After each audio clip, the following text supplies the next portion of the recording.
L'urgence d'un plan de redressement pour insuffler à la structure un souffle nouveau était indispensable. L'un des axes stratégiques de ce plan de redressement a été la redynamisation des produits et services de l'entreprise. Ainsi, le parc d'abonnés fixe, autrefois cantonné aux filaires, a connu une hausse appréciable en 2007 avec l'introduction de la technologie fixe sans fil, commercialement appelée ZKD. Dès les premiers mois de la commercialisation, ce produit a connu un grand succès, mais il a été confronté par la suite à des problèmes techniques. Aujourd'hui, les abonnés CDMA sont estimés à 60 000 environ. Au niveau des cartes, après paiement notamment la carte Télé Plus, des innovations ont été apportées avec l'introduction en 2008 d'un tarif préférentiel à l'international à partir de 50 francs la minute, ajouté à un relooking des cartes anciennement commercialisées. Du côté du fixe filaire, en 5 années, les statistiques ne sont pas reluisantes. Le parc d'abonnés autrefois stationnaires a commencé par se réduire comme une peau de chagrin. La faute à un manque d'investissement, aux problèmes récurrents de vol de câbles, restés pour l'heure sans solution. Pourtant, c'est ce même fixe filaire qui sert parfois de support fiable à l'Internet pour plusieurs entreprises. Oui, Internet, un autre vaste domaine d'intervention de Benet Telecom, secteur très stratégique dans le développement de l'entreprise. L'Internet a été visiblement le plus grand succès de Benet Telecom en 5 années de gestion. Pour preuve, en 2007, l'introduction de la marque Kanaku, qui représente l'ensemble des produits Internet et multimédia de Benet Telecom. Il s'en est suivi la mise sur le marché de l'Internet sans fil sur les réseaux CDMA. En 2008, l'introduction des premiers modems USB Internet démocratise du coup l'usage d'Internet dans les hameaux les plus reculés du pays. En 2009, l'inauguration du siège de Kanakuland a permis d'offrir aux clients un vrai centre dédié à la commercialisation de l'Internet et du multimédia. La même année, Benet Telecom a investi pour l'acquisition d'équipements techniques, ce qui a permis en 2010 de doubler la capacité Internet des abonnés ADSL. La réduction des redevances mensuelles et l'introduction des clés Internet USB de 3e génération offrent du coup au grand public un meilleur débit sur l'Internet sans fil. Benet Telecom SA, ce n'est pas que le fixe et l'Internet, c'est aussi le mobile, avec le réseau GSM Libercom, partie intégrante de la société Benet Telecom SA. Premier réseau GSM au Bénin est créé il y a de cela plus de 10 ans. Libercom a connu à ses premières heures un grand succès auprès des populations. Hélas, au lendemain de la libéralisation du secteur des télécoms, Libercom a dû faire face à la rude concurrence. Depuis 2006, malgré les efforts, Libercom n'arrive visiblement pas à tenir tête aux grosses mastodontes du secteur et végète à une triste 5e place malgré une extension du réseau à environ 300 000 abonnés. La redynamisation et la mise sur le marché depuis 2006 de tous ces produits et services de Benet Telecom ont-elles suffi pour redonner à cette société ses lettres de noblesse? La question mérite réellement d'être posée. Eh bien voilà, face à vos défis et la nécessité de redresser la société pour survivre dans l'environnement concurrentiel, vous avez lancé tous azimuts une politique commerciale pour développer tout plein de produits. Ça doit fouetter votre ego, cet élément que vous venez de suivre. Justement, vous avez des chiffres pour illustrer la santé financière que vous a apporté cette politique commerciale. Tout à fait. Donc au niveau de la santé financière de la société, comme je l'ai dit, il y a des points positifs, il y a des points négatifs. Les points positifs, c'est que nous avons pu reconstituer les fonds propres de la société. Donc, lorsqu'on a fait la régularisation juridique et comptable. Les points négatifs, c'est que, comme je l'ai dit, les charges sur la société sont extrêmement importantes. Je vous ai cité quelques exemples de charges fixes, incompressibles tout à l'heure. Si on additionne ce que je vous ai cité tout à l'heure, ça fait déjà 33 milliards de charges incompressibles sur la société. Donc, c'est extrêmement important. Donc, je vais quand même vous donner des chiffres, des résultats annuels de Benet Telecom pour montrer qu'on est toujours malheureusement souvent dans le négatif en raison de ces charges-là, malgré les efforts qui sont faits. En 2005, le résultat net était de moins 12 milliards 435 millions. En 2006, moins 9 milliards 163 millions. En 2007, moins 10 milliards 377 millions. En 2008, moins 11 milliards. En 2009, plus 3 milliards. En 2009, c'est vrai, c'est la première année où nous avons connu des résultats nets positifs. On a fait plus 3 milliards 809 millions. Il faut dire que le résultat positif que nous avons eu n'est pas dû uniquement à l'activité d'exploitation. C'est parce que nous avons revalorisé les patrimoines. Comme je vous ai dit, on a fait l'inventaire de tout le patrimoine de Benet Telecom, les terrains, les bâtiments. Tout cela a été réévalué et ça a donné des résultats exceptionnels à la société. En réalité, pour suivre l'activité d'exploitation de Benin Telecom, ce n'est pas le résultat net qu'il faut regarder parce qu'il y a, à chaque fois, il y a eu des provisions, il y a eu beaucoup de régularisations qui ont été faites sur les années antérieures. Ce qu'il faut regarder, c'est un indicateur financier qu'on appelle l'excédent brut d'exploitation, qui est assez proche de l'EBITDA, qui est utilisé aujourd'hui dans toutes les sociétés modernes. Alors, si vous permettez, je vais vous donner l'évolution de l'excédent brut d'exploitation. En 2005, on était à 8 milliards 692 millions. En 2007, 7 milliards 162 millions. En 2006 plutôt, 7 milliards 162 millions. En 2007, 23 milliards 393 millions. Il y a eu un bond extrêmement important en 2007 et c'est dû à la lutte contre la fraude à l'international. En 2008, on a fait un EBE de 16 milliards 186 millions. EBE toujours l'EBE, excédent brut d'exploitation, de 16 milliards 186 millions. Cette baisse est due au fait que l'international a été libéralisé. En 2009, le BE était de 13 milliards 331 millions parce que la baisse a continué au niveau de l'international. Et d'ailleurs, cette baisse a été atténuée parce que nous avons eu des profits extrêmement importants au niveau du cap sous-marin SAT3. Donc, pour résumer, en termes de rentabilité, lorsqu'on regarde aujourd'hui le BE, nous sommes à plus de 13 milliards. Avant, on était à 7-8 milliards. Donc, globalement, on peut dire que quand même, la rentabilité de la société s'est améliorée. On peut considérer que, des dernières années. Avec Patrick Benon, mission a été accomplie 4 ans après, qu'il a pris les rênes mission de Benin Telecom. Accomplie pas totalement, parce que, comme je l'ai dit, il y a encore beaucoup de problèmes à régler. Il y a la rénovation de tous les réseaux. Nous n'avons pas pu investir comme nous le voulions.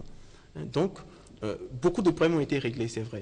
Beaucoup de problèmes ont été réglés, ce serait injuste de ne pas le dire. Parce que vous voyez seulement Patrick Benon peut-être, mais il n'y a pas que Patrick Benon, il y a tous ces collaborateurs-là qui ont travaillé d'arrache-pied. Et je ne peux pas accepter qu'on vienne dire que rien n'a été fait. Les gens ont travaillé jours et nuits pour qu'on puisse atteindre ces résultats. Et je dis oui, beaucoup de choses ont été faites au niveau du Benin Telecom. Nous avons obtenu beaucoup de résultats. Et malheureusement, il y a toujours énormément de problèmes qui menacent la survie de la société. Justement, et le principal problème, c'est un problème d'investissement. Pourquoi aujourd'hui la privatisation s'impose-t-elle à l'entreprise? Ben, écoutez, c'est toujours la même chose que je vous avais dit, c'est-à-dire on est dans un secteur extrêmement capitalistique. Le chiffre d'affaires de Libercom baisse chaque mois. Parce que quand les autres sont en train d'investir 40 milliards, 50 milliards, vous n'arrivez même pas à investir 200 millions, 300 millions. Vous faites des mois au niveau des marchés publics, vous n'arrivez pas à vous en sortir.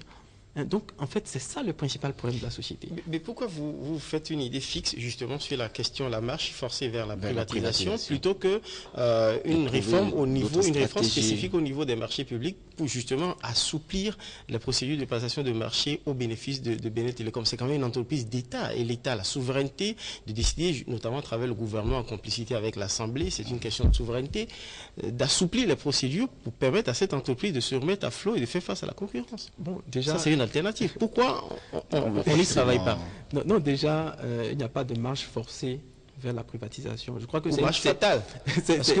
Non, c'est une option qui a été prise à un moment donné pour régler deux problèmes. Il y a les problèmes de procédure dont vous avez parlé, qui peut être effectivement peut-être résolu par des lois, des nouvelles lois qui peuvent être prises, mais il y a également le problème du financement. Où est-ce que vous allez mobiliser 100 milliards pour rénover tout le réseau de Benin Telecom? Il faut en fait un flux financier extrêmement important pour rénover le réseau de Benin Telecom. À vous entendre, j'ai peur de croire que Benin Telecom, tel que vous l'avez renfloué aujourd'hui, n'est pas suffisamment viable pour attirer des investisseurs. Pourquoi écoutez, forcément pas des privés et non justement écoutez, de toute façon, encore une fois, l'option de la privatisation, c'est une option. Et je crois qu'aujourd'hui, lorsque vous regardez la situation de Benin Telecom, il faut regarder également ce qui s'est fait dans les autres pays. C'est difficile d'inventer comme ça une solution qui sort du néant.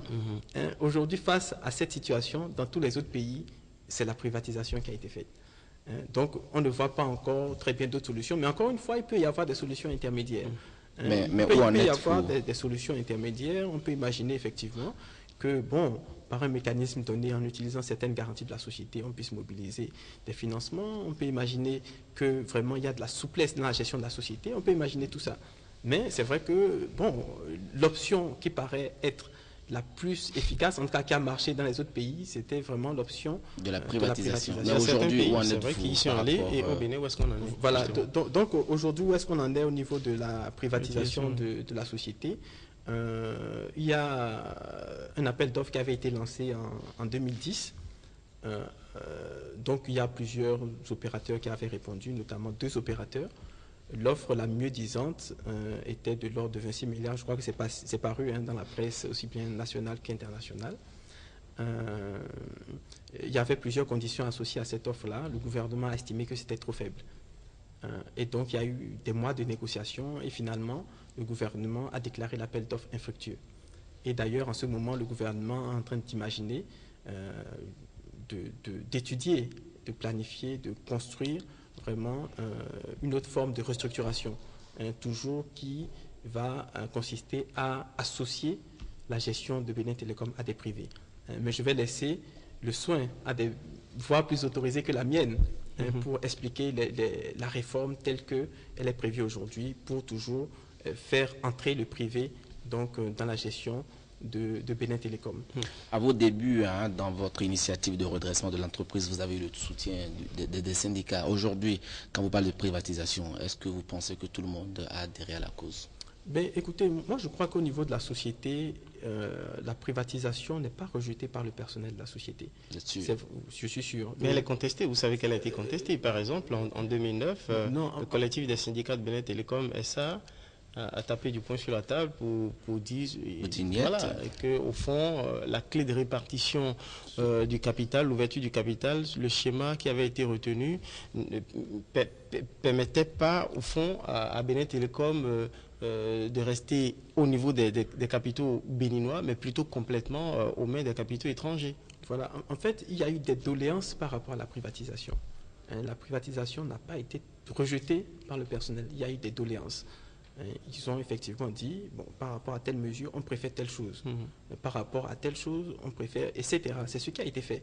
Et je voudrais dire que le gouvernement a quand même ouvert la voie au dialogue, puisqu'il y a eu quand même un plan social qui avait été adopté par les partenaires sociaux pour la privatisation. C'est donc dire que finalement... C'est vrai qu'il y a une inquiétude quand on parle de privatisation. Absolument. Les travailleurs, il y a une perte d'emploi, il y a des problèmes d'emploi. Voilà. En fait, dans le plan social, ce qui a été prévu, c'est que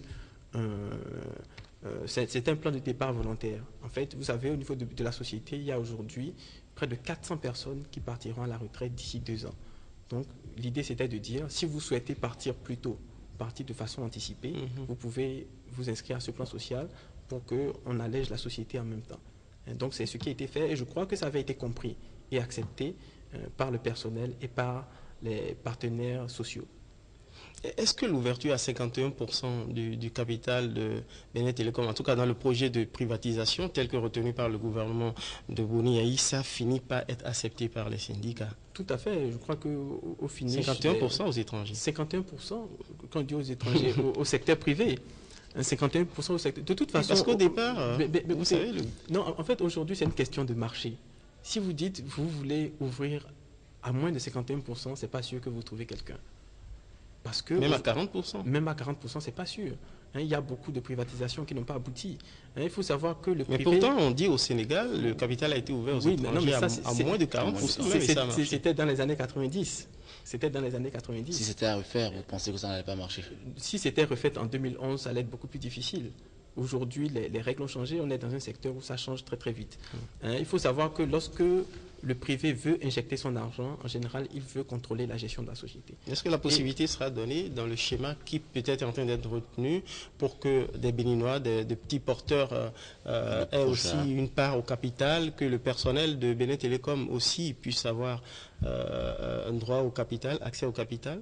Écoutez, par rapport au nouveau schéma, comme je l'ai dit, je laisse le soin aux autorités en charge du dossier de présenter le scénario le moment venu. On recevra le tout nouveau ministre Wake, sans doute, votre ministre de tutelle, venu nous expliquer ce que son gouvernement aura retenu. Vous avez parlé d'un départ bientôt environ de 400 personnes. D'ici 2 ans, 3 ans, effectivement, mais c'est des départs à la retraite. Donc il va falloir renouveler justement le personnel. Est-ce qu'au Bénin, on en forme suffisamment? Écoutez, justement non. Malheureusement non. Je crois qu'il faut qu'on dynamise ce secteur-là de la formation des cadres à un très haut niveau. Il faut former des ingénieurs en télécommunications. J'évoque la question parce qu'au-delà de